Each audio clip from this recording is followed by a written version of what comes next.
شکر ادا کرنے کا بہترین طریقہ۔ خدا کی کسی نعمت کا شکر ادا کرنے کا بہترین طریقہ یہ ہے کہ اس کی عظمت کے سامنے اپنا سر سجدے میں گرا دیا جائے۔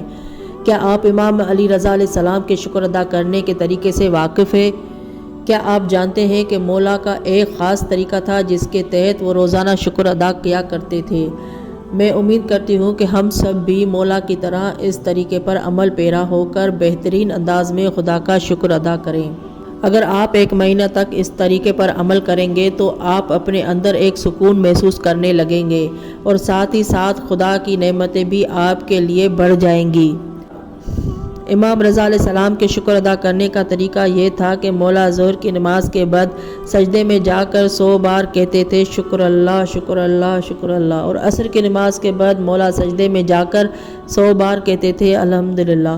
اگر ہم ہر واجب نماز کے بعد سجدے میں جا کر خدا کا شکر ادا کریں گے تو خدا کی مزید نعمتیں بھی ہمیں ملیں گی۔ جب آپ سجدے میں جاتے ہیں اور اپنی ساری توجہات کو ایک جانب جمع کر لیتے ہیں تو آپ کا ذہن صرف اچھائیوں اور خوبصورتیوں کے بارے میں سوچنے لگتا ہے۔ آپ زبان سے خدا کا شکر ادا کرتے ہیں اور آپ کا ذہن نعمتوں کو یاد کرنے لگتا ہے جو خدا نے آپ کو دے رکھی ہے۔ خدا کی دی ہوئی نعمتیں آپ کے ذہن کے صفحے سے گزرتی ہیں اور آپ ان سب کا شکر ادا کرتے جاتے ہیں۔ خدا نے آپ کو سالم جسم دیا ہے، آپ کو سوچنے کی طاقت دی ہے جس سے آپ بڑے بڑے کارنامے انجام دیتے ہیں۔ آپ کو ایمان کی اور خدا سے محبت کی نعمت سے نوازا ہے۔ کیا ان سب پر شکر نہیں کرنا چاہیے؟ آپ اب تک سجدے میں ہیں اور چاہتے ہیں کہ امام رضا علیہ السلام کی طرح 100 بار خدا کا شکر ادا کریں۔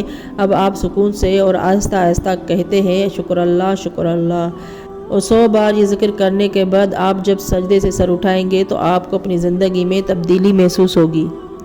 آپ کو ہر طرف اچھائیاں نظر آئیں گی۔ آپ صرف اچھائیوں کے بارے میں سوچیں گے۔ آپ صرف نعمتوں کو دیکھیں گے جو آپ کے پاس ہے۔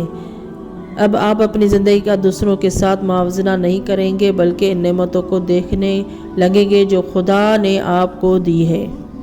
محترم ناظرین، آپ چاہتے ہیں کہ کچھ دیر تنہائی میں بیٹھ کر نعمتوں کے بارے میں سوچیں جو خدا نے آپ کو عطا کر رکھی ہیں۔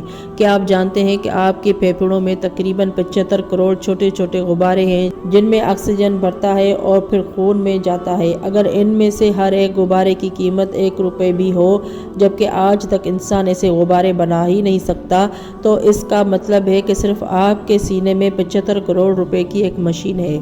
کیا آپ جانتے ہیں کہ آپ کے خون میں 30,000 ارب لال سیل ہے جو آپ کی خدمت کر رہے ہیں؟ ان کا کام یہ ہے کہ جسم کے کونے کونے تک آکسیجن پہنچائے اور وہاں سے کاربن ڈائی آکسائیڈ نامی زہریلی گیس کو نکالے جو سانس کے ذریعے جسم سے باہر نکلتی ہے۔ 30 سیکنڈ کے دورانیہ میں یہ لال سیل پورے جسم کا دورہ مکمل کر کے اپنی ذمہ داری مکمل کرتے ہیں۔ یہ سیل تمام جسم کو غذا بھی پہنچاتے ہیں اور ان کی گندگی کو بھی وہاں سے جمع کر کے باہر لاتے ہیں۔ 200 ارب ایسے سیل ہم پر فدا ہو جاتے ہیں اور ان کی کمی پوری کرنے کے لیے اتنے ہی سیل پیدا بھی ہوتے ہیں۔ کیا آپ جانتے ہیں کہ آپ کے خون میں 50 ارب سفید سیل ہیں جو ایک فوجی دستے کی طرح پورے جسم کا چکر لگاتے ہیں، اور اگر کہیں جراثیموں کا حملہ ہو جائے تو یہ ان سے مقابلہ کرنے میدان میں اترتے ہیں اور اپنی جانیں قربان کرتے ہیں تاکہ آپ کا جسم سلامت رہے۔ یہ سب چیزیں خدا کی لاتعداد نعمتوں کا ایک ذرہ ہے۔ بس ہمیں چاہیے کہ اپنے خالق کا شکر ادا کریں، اور اگر 100 مرتبہ نہیں تو کم از کم 3 بار سجدے میں شکر اللہ کہہ کر اپنے رب کا شکر ادا کریں۔ اللہم صلی علی محمد و آل محمد۔